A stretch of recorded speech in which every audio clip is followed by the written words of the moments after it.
stable. Oh yeah, no label. Oh yeah, you know me. I have only a path. I'm lonely, but damn, I'm going to win. Yeah.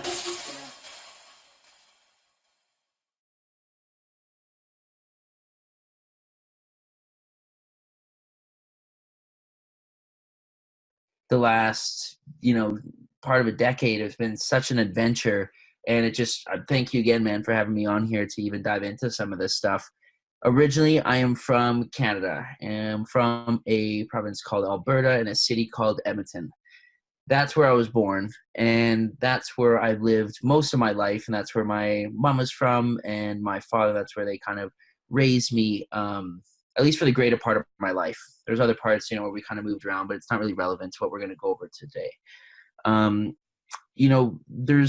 but I think it was interesting that you said to like other entrepreneurs in your family. I think that's a really good question as well. Growing up, I think that lays a lot of context to it.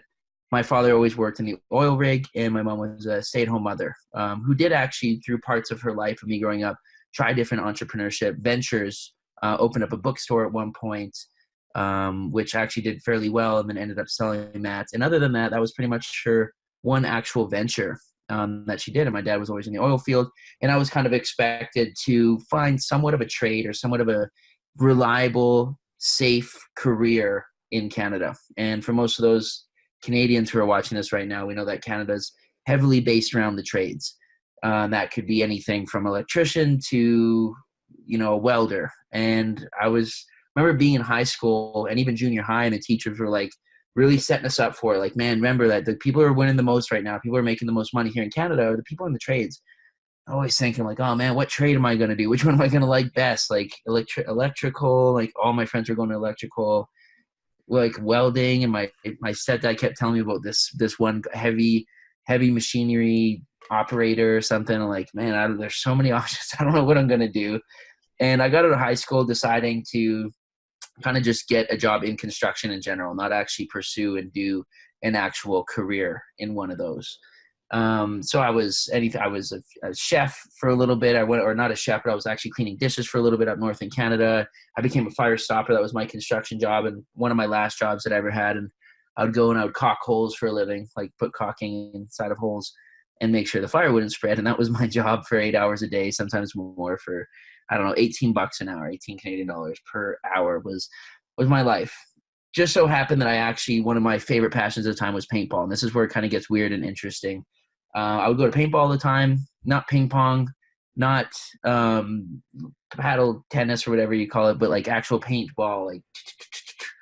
And so I'd go all the time, and I had this really good friend who I met throughout the years there at paintball. His name was Cameron George, who, funny enough, was a really good friend who eventually ended up turning into my first mentor. And I'll get to that in a second. But just picture this: 17. No, what was I at that time? When we first started going there, I was still in high school, so I was about 16 when I first met him. Now fast track again to where I was still working when I was out of high school, working that construction job. Still friends with him, and he was having consistent house parties. We'd get together, something what young bachelors would do or young guys would do. We'd get together and we'd hang out. We'd party all the time. And one of the weekends I went over there, and it wasn't a party anymore, but it was more so like this celebration, or like this massive, like, man, I can't believe it, we're gonna be rich. Like, what do you mean? Like, what's going on? Like, dude, it's just, we're gonna be rich. I'm like, I don't know what the heck's going on. I was just super excited. I could see it in him. And it turns out, to save you the better part of a whole day that we spent celebrating, again, most of us not even knowing what the heck was going on, really what he ended up finding was internet marketing, or affiliate marketing as we may know it. And kind of the understanding to the online workings and what that whole world was. He ended up, over the course of the next few months, ended up investing about $60,000 into education, into his first mentor, and going, heavily into debt. I remember driving around the city with him, looking to a place to sell his car, his Chevy Equinox, and we'd go dealership to dealership.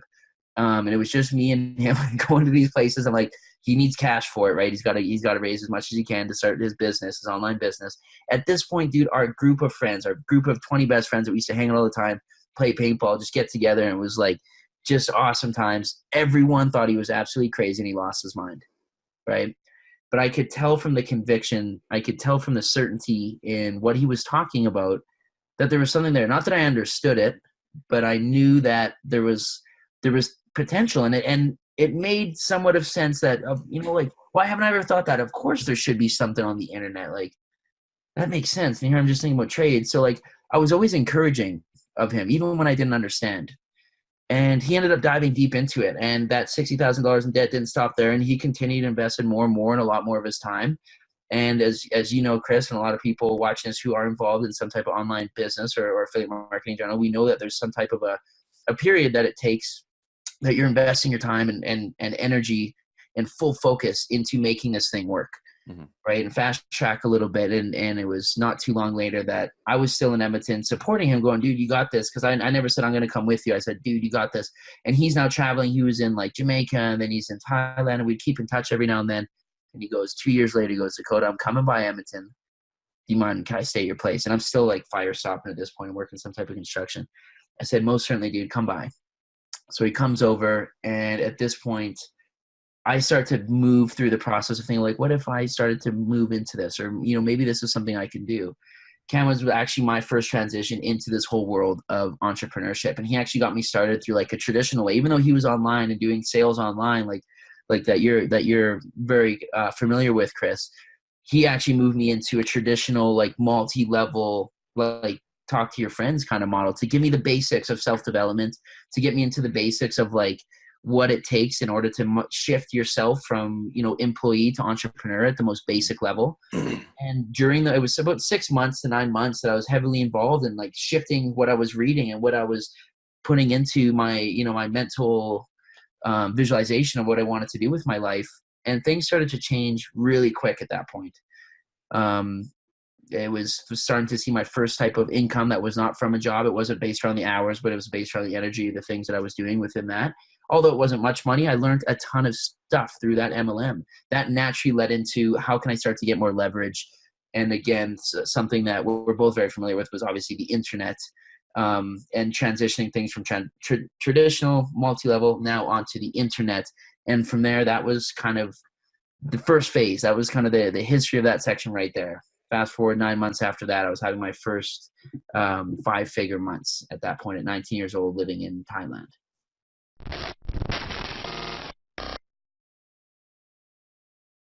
Oh yeah, I'm stable. Oh yeah, no label.